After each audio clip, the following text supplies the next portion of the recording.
ओम श्री गणेशाय नमः। ओम नमः शिवाय। मैं अभिजीत शर्मा योगिक स्वाध्यायम के हमारे पॉडकास्ट शिव पुराण विद अभिजीत में आप सभी का एक बार पुनः हार्दिक अभिनंदन करता हूं। तो चलिए आज हम अपने 13वें एपिसोड को आरंभ करते हैं। आज हम श्री शिव पुराण की प्रथम संहिता विद्वेश्वर संहिता के 18वें अध्याय से आगे बढ़ेंगे। 18वां अध्याय, जिसका शीर्षक है बंधन और मोक्ष का विवेचन, शिव पूजा का उपदेश, लिंग आदि में शिव पूजन का विधान, भस्म के स्वरूप का निरूपण और महत्व, शिव एवं गुरु शब्द की व्युत्पत्ति तथा शिव के भस्म धारण का रहस्य। तो यहाँ पर ऋषि बोले, सर्वज्ञों में श्रेष्ठ सूत जी, बंधन और मोक्ष का स्वरूप क्या है ये हमें बताइए। इसके उत्तर में सूत जी कहते हैं कि हे महर्षियों, मैं बंधन और मोक्ष का स्वरूप तथा मोक्ष के उपाय का वर्णन करूँगा, तुम लोग आदर पूर्वक सुनो। जो प्रकृति आदि 8 बंधनों से बंधा हुआ है वह जीव बद्ध कहलाता है, और जो उन 8 बंधनों से छूटा हुआ है उसे मुक्त कहते हैं। प्रकृति आदि को वश में कर लेना मोक्ष कहलाता है। बंधन आगंतुक है और मोक्ष स्वतः सिद्ध है। बद्ध जीव जब बंधन से मुक्त हो जाता है तब उसे मुक्त जीव कहते हैं। प्रकृति, बुद्धि, त्रिगुणात्मक अहंकार और 5 तन्मात्राएं, इन्हें ज्ञानी पुरुष प्रकृत्यद्याष्टक मानते हैं। प्रकृति आदि 8 तत्वों के समूह से देह की उत्पत्ति हुई है।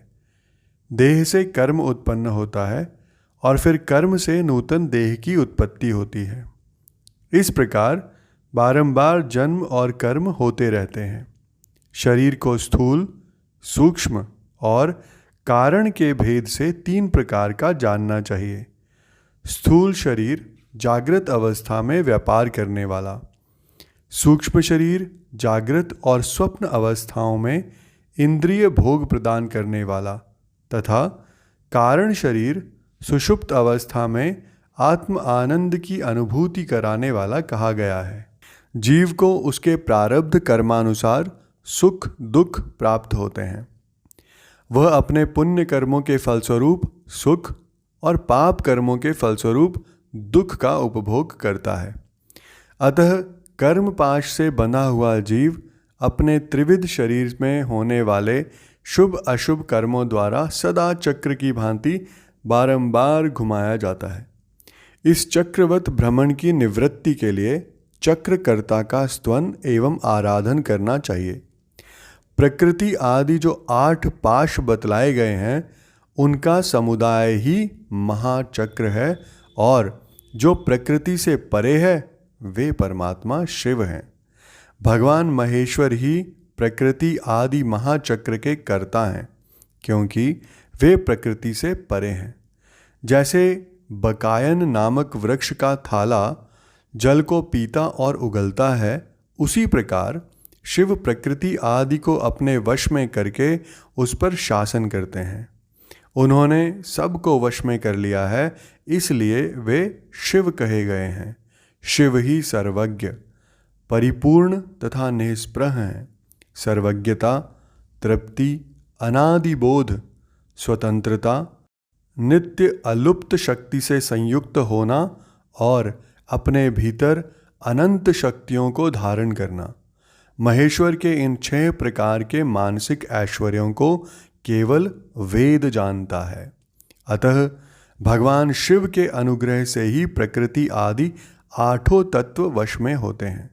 भगवान शिव का कृपा प्रसाद प्राप्त करने के लिए उन्हीं का पूजन करना चाहिए। यदि कहें शिव तो परिपूर्ण हैं, निष्प्रह हैं, उनकी पूजा कैसे हो सकती है, तो इसका उत्तर यह है कि भगवान शिव के उद्देश्य से उनकी प्रसन्नता के लिए किया हुआ सत्कर्म उनके कृपा प्रसाद को प्राप्त करवाने वाला होता है। शिवलिंग में, शिव की प्रतिमा में तथा शिव भक्त जनों में शिव की भावना करके उनकी प्रसन्नता के लिए पूजा करनी चाहिए। वह पूजन शरीर से, मन से, वाणी से और धन से भी किया जा सकता है। उस पूजा से महेश्वर शिव, जो प्रकृति से परे हैं, पूजक पर विशेष कृपा करते हैं और उनका वह कृपा प्रसाद सत्य होता है। शिव की कृपा से कर्म आदि सभी बंधन अपने वश में हो जाते हैं। कर्म से लेकर प्रकृति पर्यंत सब कुछ जब वश में हो जाता है, तब वह जीव मुक्त कहलाता है और स्वात्माराम रूप से विराजमान होता है। परमेश्वर शिव की कृपा से जब कर्म जनित शरीर अपने वश में हो जाता है, तब भगवान शिव के लोक में निवास का सौभाग्य प्राप्त होता है। इसी को सालोक्य मुक्ति कहते हैं।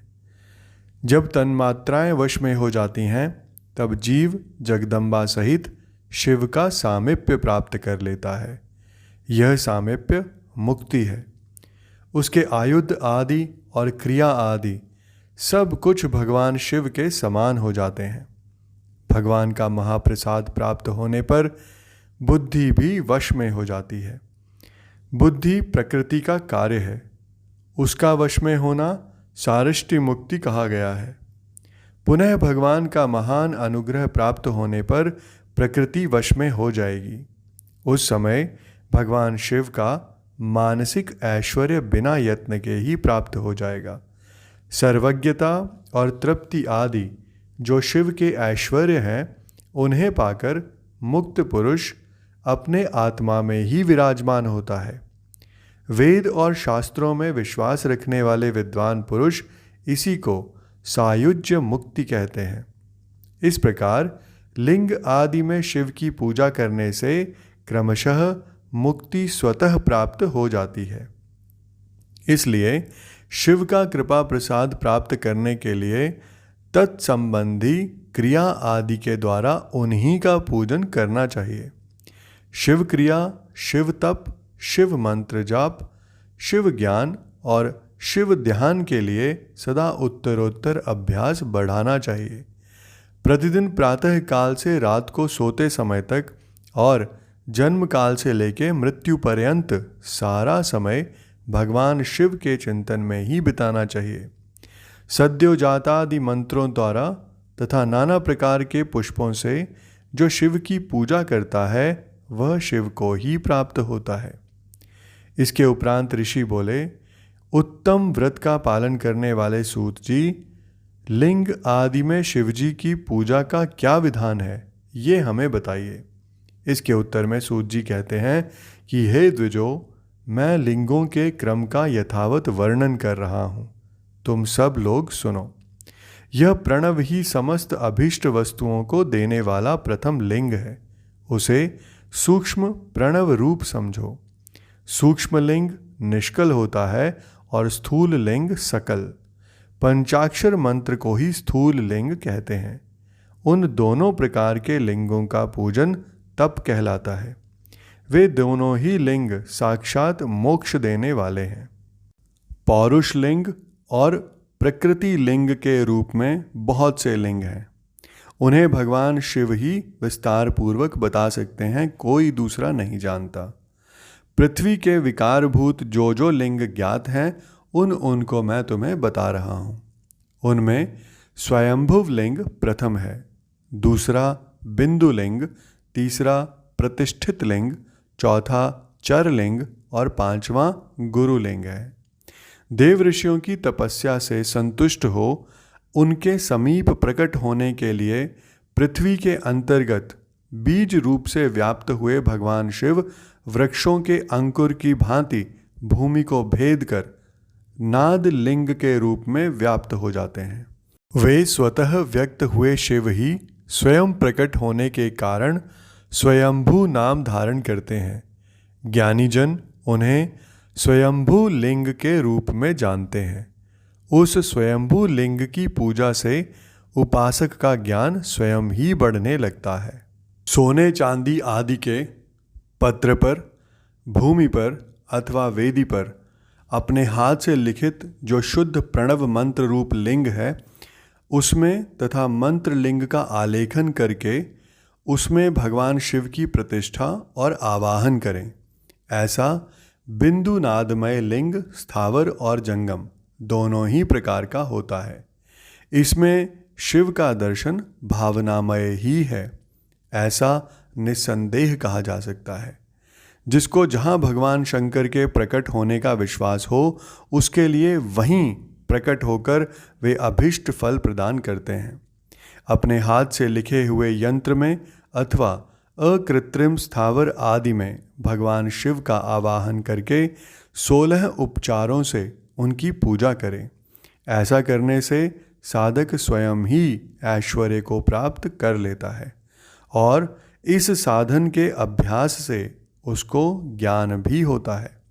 देवताओं और ऋषियों ने आत्मसिद्धि के लिए अपने हाथ से वैदिक मंत्रों के उच्चारण पूर्वक शुद्ध मंडल में शुद्ध भावना द्वारा जिस उत्तम शिवलिंग की स्थापना की है, उसे पौरुष लिंग कहते हैं तथा वही प्रतिष्ठित लिंग कहलाता है। उस लिंग की पूजा करने से सदा पौरुष ऐश्वर्य की प्राप्ति होती है। महान ब्राह्मण और महाधनी राजा किसी कारीगर से शिवलिंग का निर्माण कराकर जो मंत्र पूर्वक उसकी स्थापना करते हैं, उनके द्वारा स्थापित हुआ वह लिंग भी प्रतिष्ठित शिवलिंग कहलाता है, किंतु वह प्राकृत लिंग है, इसलिए प्राकृत ऐश्वर्य भोग को ही देने वाला होता है। जो शक्तिशाली और नित्य होता है उसे पौरुष कहते हैं तथा जो दुर्बल और अनित्य होता है वह प्राकृत कहलाता है। लिंग नाभि, जिह्वा, नासाग्रभाग और शिखा के क्रम से कटी, हृदय और मस्तक तीनों स्थानों में जो लिंग की भावना की गई है, उस आध्यात्मिक लिंग को ही चर लिंग कहते हैं। पर्वत को पौरुष लिंग बताया गया है और भूतल को विद्वान पुरुष प्राकृत लिंग मानते हैं। वृक्ष आदि को पौरुष लिंग जानना चाहिए और गुल्म आदि को प्राकृत लिंग। साठी नामक धान्य को प्राकृत लिंग समझना चाहिए और शाली एवं गेहूं को पौरुष लिंग। अणिमा आदि 8 सिद्धियों को देने वाला जो ऐश्वर्य है, उसे पौरुष ऐश्वर्य जानना चाहिए। सुंदर स्त्री तथा धन आदि विषयों को आस्तिक पुरुष प्राकृत ऐश्वर्य कहते हैं। चर लिंगों में सबसे प्रथम रसलिंग का वर्णन किया जाता है। रसलिंग ब्राह्मणों को उनकी सारी अभीष्ट वस्तुओं को देने वाला है। शुभ कारक बाणलिंग क्षत्रियों को महान राज्य की प्राप्ति कराने वाला है। सुवर्ण लिंग वैश्यों को महाधनपति का पद प्रदान करने वाला है तथा सुंदर शिवलिंग शूद्रों को महाशुद्धि देने वाला होता है। स्फटिकमय लिंग तथा बाण लिंग सब लोगों को उनकी समस्त कामनाएं प्रदान करते हैं। अपना ना हो तो दूसरे का स्फटिक या बाण लिंग भी पूजा के लिए निषिद्ध नहीं है। स्त्रियों विशेषतः सधवाओं के लिए पार्थिव लिंग की पूजा का विधान है। प्रवृत्ति मार्ग में स्थित विधवाओं के लिए स्फटिक लिंग की पूजा बताई गई है, परंतु विरक्त विधवाओं के लिए रसलिंग की पूजा को ही श्रेष्ठ कहा गया है।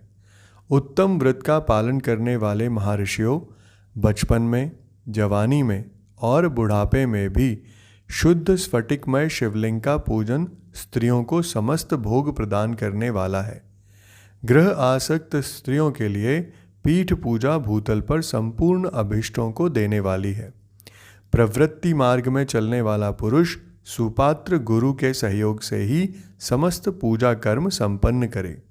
इष्ट देव का अभिषेक करने के पश्चात अगहनी के चावल से बने हुए खीर आदि पकवानों द्वारा नैवेद्य अर्पण करे। पूजा के अंत में शिवलिंग को संपुट में पधराकर घर के भीतर पृथक रख दे।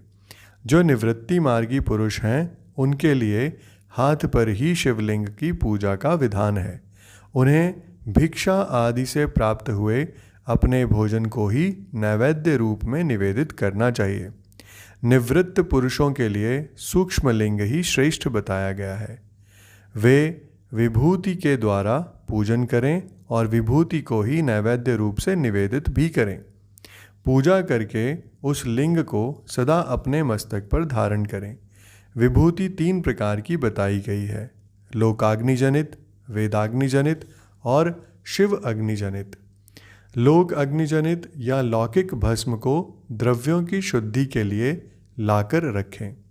मिट्टी, लकड़ी और लोहे के पात्रों की, धान्यों की, तिल आदि द्रव्यों की, वस्त्र आदि की तथा पर्युषित वस्तुओं की भस्म से शुद्धि होती है। कुत्ते आदि से दूषित हुए पात्रों की भी भस्म से ही शुद्धि मानी गई है। वस्तु विशेष की शुद्धि के लिए यथा योग्य सजल अथवा निर्जल भस्म का उपयोग करना चाहिए। वेद अग्निजनित जो भस्म है उसको उन वैदिक कर्मों के अंत में धारण करना चाहिए। मंत्र और क्रिया से जनित जो होम कर्म है वह अग्नि में भस्म का रूप धारण करता है। उस भस्म को धारण करने से वह कर्म आत्मा में आरोपित हो जाता है।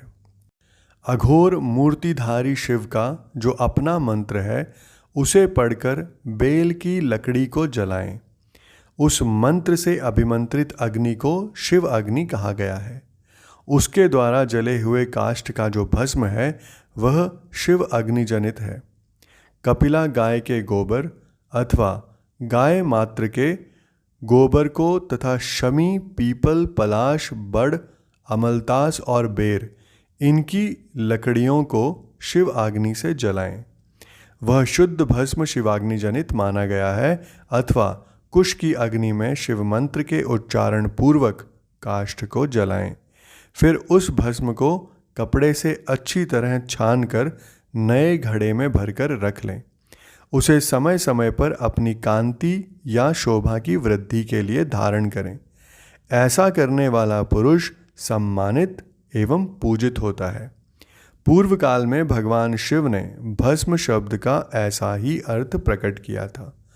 जैसे राजा अपने राज्य में सारभूत कर को ग्रहण करता है, जैसे मनुष्य सस्य आदि को जलाकर उसका सार ग्रहण करते हैं, तथा जैसे जठरानल नाना प्रकार के भक्ष्य भोज्य आदि पदार्थों को भारी मात्रा में ग्रहण करके जलाकर सार तत्व वस्तु ग्रहण करता और उस सारतर वस्तु से स्वदेह का पोषण करता है, उसी प्रकार प्रपंच कर्ता परमेश्वर शिव ने भी अपने में आधेय रूप से विद्यमान प्रपंच को जलाकर भस्म रूप से उसके सार तत्व को ग्रहण किया है। प्रपंच को दग्ध करके शिव ने उसके भस्म को अपने शरीर में लगाया है। राख, भभूत पोतने के बहाने जगत के सार को ही ग्रहण कर लिया है। अपने शरीर में अपने लिए रत्न स्वरूप भस्म को इस प्रकार स्थापित किया है। आकाश के सार तत्व से केश, वायु के सार तत्व से मुख, अग्नि के सार तत्व से हृदय, जल के सार तत्व से कटिभाग और पृथ्वी के सार तत्व से घुटने को धारण किया है। इसी तरह उनके सारे अंग विभिन्न वस्तुओं के सार रूप हैं। महेश्वर ने अपने ललाट में तिलक रूप से जो त्रिपुंड धारण किया है वह ब्रह्मा, विष्णु और रुद्र का सार तत्व है। वे इन सब वस्तुओं को जगत के अभ्युदय का हेतु मानते हैं। इन भगवान शिव ने ही प्रपंच के सार सर्वस्व को अपने वश में किया है, अतः इन्हें अपने वश में करने वाला दूसरा कोई नहीं है। जैसे समस्त मृगों का हिंसक मृग सिंह कहलाता है और उसकी हिंसा करने वाला दूसरा कोई मृग नहीं है, अतएव उसे सिंह कहा गया है। शकार का अर्थ है नित्य सुख एवं आनंद, इकार का अर्थ है पुरुष और वकार का अर्थ है अमृत स्वरूपा शक्ति।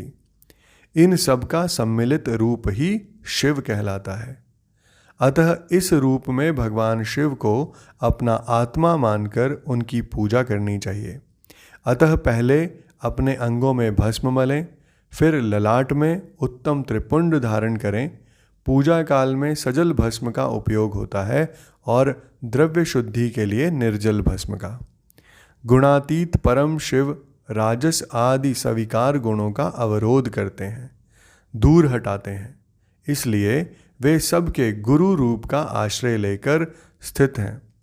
गुरु विश्वासी शिष्यों के तीनों गुणों को पहले दूर करके फिर उन्हें शिव तत्व का बोध कराता है, इसलिए वे गुरु कहलाते हैं। गुरु की पूजा परमात्मा शिव की ही पूजा है। गुरु के उपयोग से बचा हुआ सारा पदार्थ आत्मशुद्धि करने वाला होता है।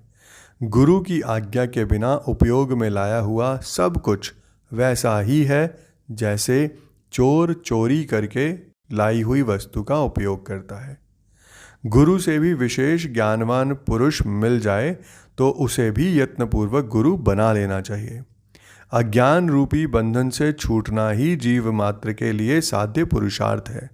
अतः जो विशेष ज्ञानवान है वही जीव को उस बंधन से छुड़ा सकता है। जन्म और मरण रूप द्वंद्व को भगवान शिव की माया ने ही अर्पित किया है।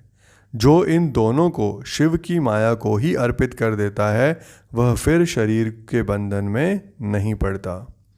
जब तक शरीर रहता है तब तक जो क्रिया के ही अधीन है वह जीव बद्ध कहलाता है। स्थूल, सूक्ष्म और कारण तीनों शरीरों को वश में कर लेने पर जीव का मोक्ष हो जाता है, ऐसा ज्ञानी पुरुषों का कथन है। माया चक्र के निर्माता भगवान शिव ही परम कारण है। वे अपनी माया के दिए हुए द्वंद्व का स्वयं ही परिमार्जन करते हैं। अतः शिव के द्वारा कल्पित हुआ द्वंद्व उन्हीं को समर्पित कर देना चाहिए। जो शिव की पूजा में तत्पर हो वह मौन रहे, सत्य आदि गुणों से संयुक्त हो तथा क्रिया, जप, तप, ज्ञान और ध्यान में से एक एक का अनुष्ठान करता रहे।